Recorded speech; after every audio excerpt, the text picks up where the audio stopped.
Oh, Diyos ko. Meron ha? Tapi dia.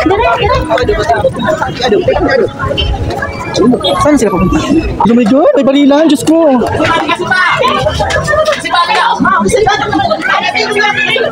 Umuwi ka na. Malapit na rin siya mga Diyos ko.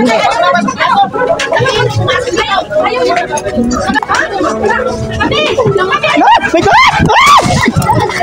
Diyos ko, kago. Oh my God! Punta dito. May barilan, my God! Punta dito, my God. Diyos ko! Nandito. Tapos papunta dito mga pulis. Diyos ko! Papunta dito. Papunta dito. Nagpulang sila. Nandito na. Diyos ko! Nandito na naman yung pulis. Sabi nagpatukan sila. Maraming tao, Diyos ko. Nagpadilan sila, maraming tao. Hindi, yung ano ba, yung pagbaril yata nila dun sa ano, sa semento. Napadaan lang ako. Grabe talaga. Hindi, yung pag ano lang ba sa semento, tapos dito ba napunta sa akin? Yung talsik ba? Grabe talaga, akala ko talaga may pumutok lang na gasol. Yung pala, barila na pala. Nabaril pala yun, Diyos ko. Kaya nga, umalis na kami kasi nagabulan nga sila. Ay, Diyos ko. Ay, salamat, Diyos ko. Ay, Diyos ko. Mabuti ito lang talaga, Diyos ko. Ano na lang kaya kung bahala talaga yun. Buti lang, talsik pala to. Ay, hello, Diyos ko. Share ko lang talaga guys sa inyo kung bakit mahal pa ako ng Diyos.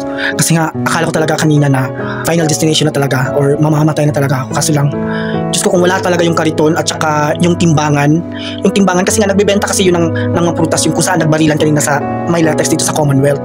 And then, mabuti, yung barilan, napadaan kasi ako kasi magkalapit lang yung kung saan ako nang namili kung saan ako tumingin ng mga apple kasi nga kasi nandun na ako sa latex so ang gusto ko bibili na lang sana ako ng ulam kaso napusuan din ako ng mga apple ganun kaso ang mahal 100 yung tumpok and then so hindi ko nagustuhan so bigla na lang na agad pag alis ko dun sa karito na yun biglaan na lang agad na may pumutok. Akala ko talaga gaso lang kasi may naglulutuan dun sa pagkakala ko hindi naman yata gaso kasi puro prutas yun dun banda at nasa isip ko rin akala ko baka paputok lang barila na pala kasi lumabas kasi yung pulis dun ako na parang nervous talaga hindi mo alam kung anong gagawin mo kasi nakipagputukan talaga sila tapos nandun pa kami ang dami namin Diyos ko ang daming mga tao yun kanina kaya nga sobrang pasasalamat ko kasi kung wala talaga yung if ever na wala yung kariton or mga prutas at saka yung timbangan kasi nga natalsikan ako natalsikan lang ako pero buti na lang hindi talaga bala kasi kung wala talaga yun napunta talaga sa akin ang bala Diyos ko